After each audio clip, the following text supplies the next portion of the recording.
We're going to hear last from Josette Arévalo. She is co-chair of EvalYouth's task force in charge of organizing conferences for young and emerging evaluators, for example, this one. In addition, she has co-founded and co-chairs EvalYouth LAC, which aims to build capacities of young and emerging evaluators in Latin America. She has worked as a monitoring and evaluation analyst in the Ecuadorian public sector. She has also worked as a consultant for the World Bank, and she currently works as an advisor at the Ecuadorian Ministry of Education.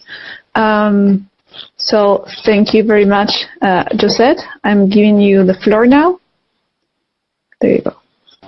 Hello, everyone. Thank you very much, Sophie. Sophie is our other co-chair, and also has been doing a great job here in moderating this panel. So thank you, Sophie. I'm going to be presenting some closing remarks. Just first of all, I'm going to give you a very short summary of what we have seen in this conference. Not all of you have stayed for the whole conference, so maybe hopefully this is useful. So first we started with Benoit, and I would just want to give a quick summary and some highlights. He was talking, what does it mean to be an evaluation professional as a young and emerging evaluator?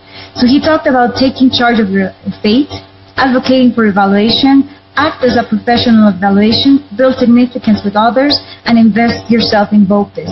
We then proceeded to the first section of our panels about individual capacities. And Ray talked about what evaluators need to know and be able to do.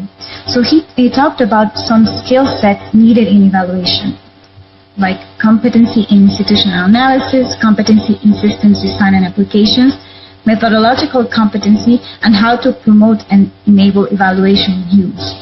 Antonina also gave us a regional profile of Eastern Europe and what they're doing to build evaluator capacities. And Toreka-san gave us a great talk about crowdsourcing in evaluation. So this talk was more about skill building for us as a community as well. Regarding institutional capacities, Jim Wu talked about the role of VOPIS and the importance to join a network. So we urge you to join a voluntary organization for professional evaluation. Michelle gave us interesting insights on the role of young and emerging evaluators in the Francophone network of evaluators. Joaquim Molander talked about the role of donors in supporting evaluation capacities. So now we went from individual to institutional capacities, and we then talked about enabling environment. In this section, Marie Gervais truly gave voice to young and emerging evaluators' perspectives and about what we can bring to the table. She also provided some advice from the global community to young and emerging evaluators. I think this was from Benoit, and he talked about we can't wait for experienced evaluators to invite you at the table. We need to fight inertia and shake the traditional cage. So we need to promote this change and be agents of change. Then Sofia and Kudatula gave us very important insights from the challenges for enabling environment in Afghanistan and Argentina, which can resonate with the challenges in our own countries. And finally, this closing session, we had Samantha Newpool presenting about the importance of the Eval Indigenous Network.